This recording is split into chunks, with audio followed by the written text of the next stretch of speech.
some of the things that we can do. Okay. Thanks. I want to finally get this in. Okay, the first time I talked about what I thought the problem was. Next, I'd like to say what I think the solution is. What I believe it is. Okay.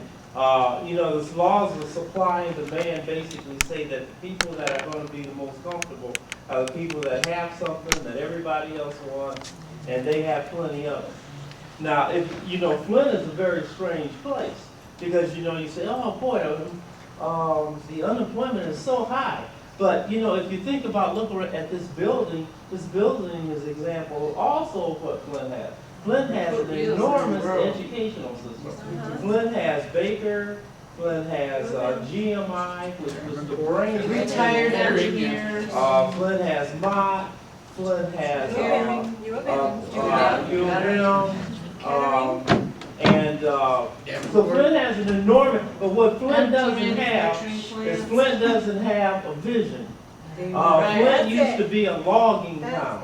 And then some guys came along and they put up a little factory there that made Buicks, and somebody came along and said, well, what if we tie Buick with Pontiac, with Cadillac, and hook these guys together? And they did that, and they called themselves General Motors. And they became the most powerful company in the world. But Flint was just a logging town with an idea. Now what I'm saying is that what we have here is we have a fantastic educational system, but we don't manage it. We don't plan it. We just set it here and say, well, just let the law of nature happen. Okay, no, that gets you hungry. You know, but if you think about, but if you manage it and say, well, what would happen if Kettering and worked with Mott, which I think that they do a little bit, and worked with General Motors, worked with GMI, Flint, U of M. What if we said, let's grow this? Okay, because if you go to Ann Arbor has the lowest unemployment in the state. And so you take a look at what they have and say, can we become an Ann Arbor? Okay, that's what Flint needs. Flint needs a vision. You have to have a goal of where you're going. If you don't have a goal and a vision, you're just going to flounder and fool around with Band-Aids and all of this crap. So what I think we should be doing is trying to look at how can we utilize the educational system that we have here, make it better, because right now, they're talking about bringing students in to dorms and stuff downtown. They already bringing students in the dorm. You'll be in the dorm as well, from everywhere else but Flint. Residents in. Yeah. Well, it used to be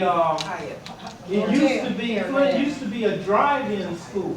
Everybody just drove from home. But you see the potential there? When you start bringing people in from other areas into Flint to study, you might have yourself something.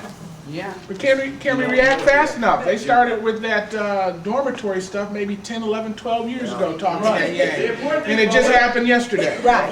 So now the issue is how we're going to educate for the future and what are we going to be doing 15 years from now. The important thing about what you just said, and I definitely agree with that, as far as like getting the schools to work together, and you know the history lesson is actually a very important thing because as a logging town, it developed into a car town before people stopped wanting trees.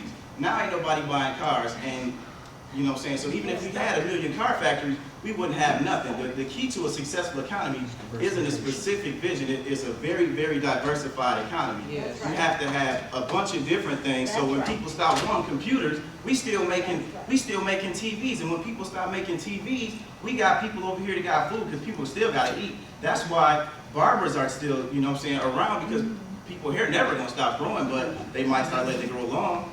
You know, and then people don't want. Okay, I want to know something.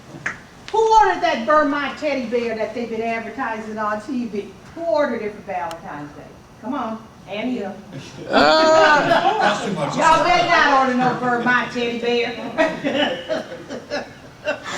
Okay, Okay, but. I didn't know what you're talking about. It's a teddy bear. Y'all know what I'm talking about, it's a commercial. Back to Bird by teddy retooling bear. the plants and having another alternative and diversification and what we have here as far as an intellectual resource in this area.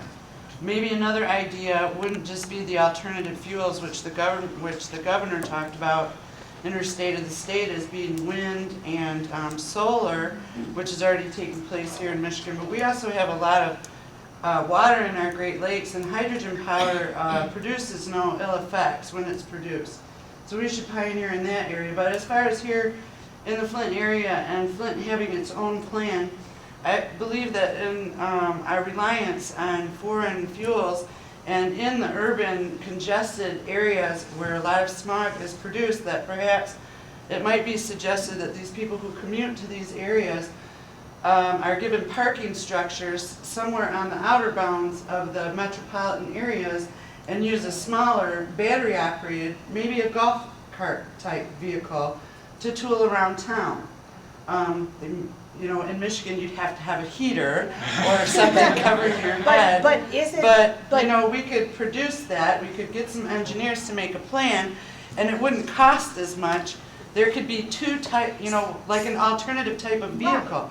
Because like in China, the overpopulation is so much so that the people have to ride their bicycles in the urban areas.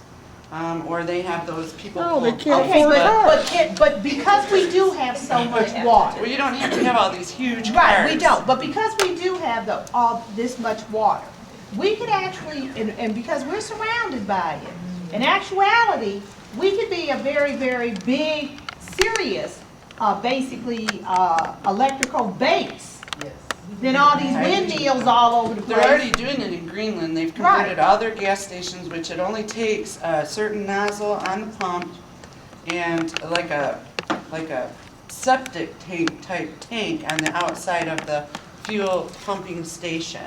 As far as modifying the cars, I'm not quite sure, but that also reminds me of something else I wanted to say. There was a young man down who participated not this past year but the year before in the Dream Cruise in Detroit that converted an existing S10 to a battery-powered vehicle that accomplished 40 miles per hour for a goodly amount of time. Somebody should have snapped that young man up at GMI and started some companies where you could convert your existing car. You know, especially with the way gas prices shot Well, up. now that would be this too past much like rice. Yeah. One of the things that I've encountered recently was Neil Young. He took himself an old Lincoln and he converted it to a Link Bolt. Now, all he had to do was take out the engine and transmission and go down to Pennsylvania where they build electric motors. And he had all the battery power and everything. We have the battery technology today. To convert, all we have to do is stop building transmissions and engines and go down there and get those electric motors that we build in this country, bring them up here, and the batteries that we build in this country, put them in these vehicles, no retooling at all. Drive them down the road. Then worry about retooling later. Well, now they're talking about doing national programs to help stimulate, like the road program and all that kind of stuff. Do you think Michigan would allow mass transit when we were so based on the auto industry? I know that auto industry is what's kept mass transit out of Michigan. But now that this table is turned, why don't we have a monorail